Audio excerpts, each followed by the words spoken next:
It's me, Joy. Sorry I didn't come on yesterday. Sometimes I just do 3 or 4, 5 videos and, and then don't come on a Wednesday. But I have a question that I want to propose to you. I want to ask you this. While you're fasting, what if God don't show up?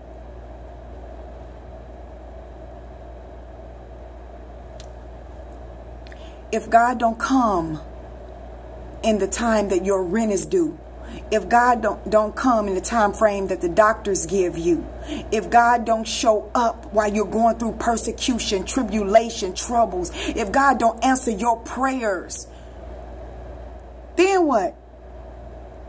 Because like I've said in previous videos, fasting will test your motives. Are you doing this just because you want God to do something for you? Or are you doing it because you want to, out of obedience, because you want to humble yourself to God? And of course you want God to come through and break through for you and fight and war for you. Imagine the Israelites when they was leaving, the children of Israel, when they were leaving Egypt. God told them to leave Egypt. And when they got to, they left Egypt, and Pharaoh and them wasn't following them at first. All of a sudden, Pharaoh and them came charging at the Israelites. They was coming after them. The Israelites running, and all of a sudden they come to a Red Sea. A Red Sea. Of course they needed a miracle from God. They came up against the Red Sea. How are we going to cross over? They're coming to us. They're coming after us. They're going to kill us. But didn't God do a miracle? Didn't God do a miracle? What if they would have got to the Red Sea because the water was there and it wasn't split yet, and turned back around and went right into battle and probably would have got destroyed?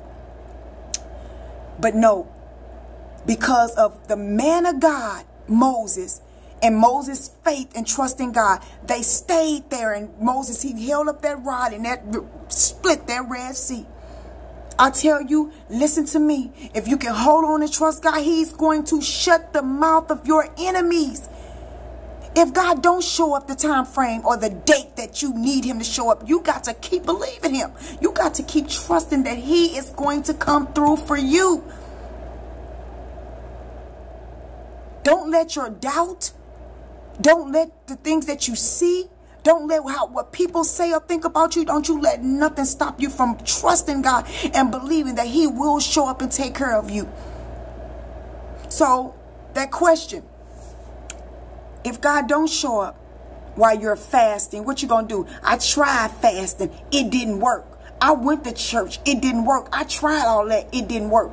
Well, you know why it didn't work for you? Because your motive was already wrong. You went in it negative. You went in it negative. You didn't go in it with a humble heart. You went in it negative. You got what you hoped for. You got what you hoped for. The Bible says, now faith is the substance of things hoped for, the evidence of things not seen. Well, doubt is the complete opposite of that. And what I mean by that is, if you got hope that if your faith says I'm going to fail, you're going to fail. So if you're going inside this fast thinking, oh, I'm going to try this. I heard what Sister Joy said. I heard what the pastor said. I heard what somebody said. I'm going to go ahead and try this fasting thing and see if it worked for me. Guess what? You already lost. You got to change your hope and your expectations. Let me tell you a quick little testimony.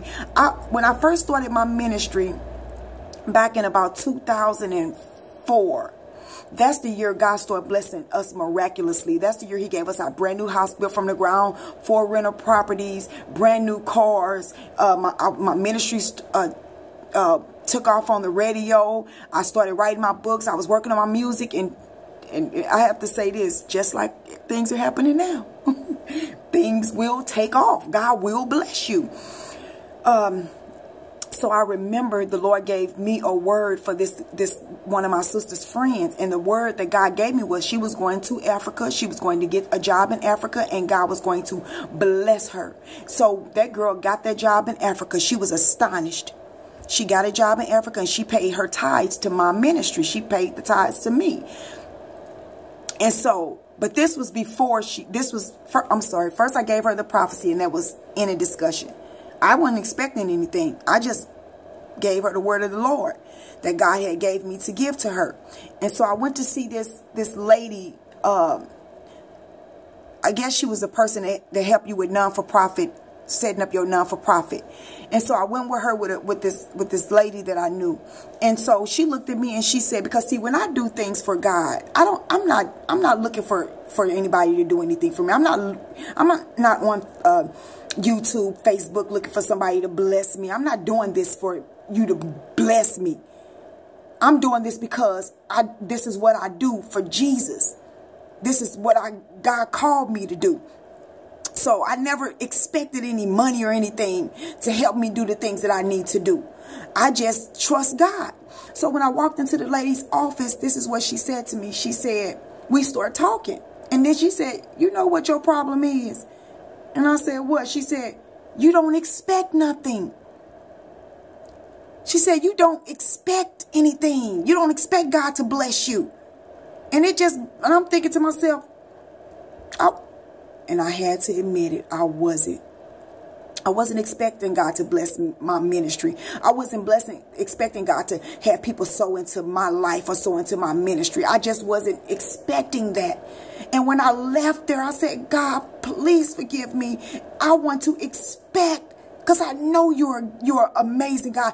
My expectation rose to the roof. And that's when that girl got that job right after that and stole her first about $500 to my ministry a month. Who does that? God started blessing me miraculously because I started expecting the best. I started expecting God to bless me. How? I didn't know how he was going to do it. I just started expecting. So right now, even as I'm on this camera, making this YouTube video, I'm expecting God to bless my business, to bless my home, to bless my finances, to bless the ministry, to bless you all. I'm expecting to get those emails, those blessings, those miraculous miracle testimonies from you all. I'm expecting God to bless my ministries, my books, my music. I'm expecting God to bless my children. I'm expecting God to bless. When you're in this fast, expect God to bless. If he don't show up when you think he should, don't give up. Don't go into it with doubt and fear. Trust God.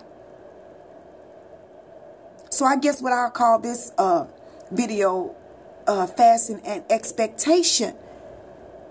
Because if God don't show up when you think he should, you got to still keep that hope. Because the Bible says that hope deferred makes the heart sick. So when you believe in God for something, hope is expectation. So when you believe in God for something and that thing seems like it's prolonged or delayed, it makes your heart sick. That's why you got to trust God with all of your heart. You got to know that without a shadow of a doubt, God is coming. Just like the faithful viewers that listen to this YouTube video, you all know I'm coming. You might not know when I'm going to pop up, but you know I'm coming. And most of the time when I come, I bring you more than what you expected. Video after video after video. Why? Because if I'm thinking about something, or if I'm going through something, or if I've experienced something, surely you probably be going through the same thing. Because the Bible says there's nothing new under the sun. So I do this to encourage you. So if God haven't showed up the time frame that you expect him to, don't you give up hope. Because guess what? He's coming. But at the same time, examine your motives. Examine your motives. What are your motives? How do you feel? Are you in a negative mindset? Are you thinking that ain't nothing going to happen for me? Everything happened for everybody else. Woe is me. I don't care what you are going through. You trust God. Whenever God tells you to trust him, it's because either something is about to go down or some kind of trouble, or something is already going down. Normally, God will warn you before something happens. Trust me. And you might not know He's talking to you, but then when something starts happening, you can't see it even right now. You might not even really be able to realize that what He was saying until after you come out of the dilemma. Then you look back and say, oh, God was telling me to trust Him. Because normally when things happen, we get all frantic. We got to just trust God that He's going to bring us through. So I said all that to say this. Hold on to your fast. Hold on to your fast. Don't give up because things are not moving. Don't give up because it's the 3rd day. Don't give up because it's the 5th day. Don't give up because it's the 10th day. Don't give up because it's the 21st day and you haven't seen any changes. Don't give up. Some of these fasts, you are storing up blessings for your future. It's like you put an investment in, and you believe me, you put something in, you're going to get something out. Fasting is an investment. But God knows His children. He knows those who are His and those who are not His.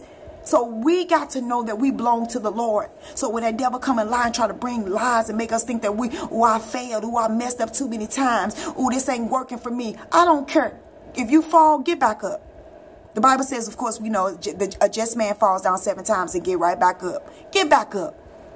That's what my job is, to tell you, get back up. All right? I love you all. Have a blessed day. I might come back. Love you.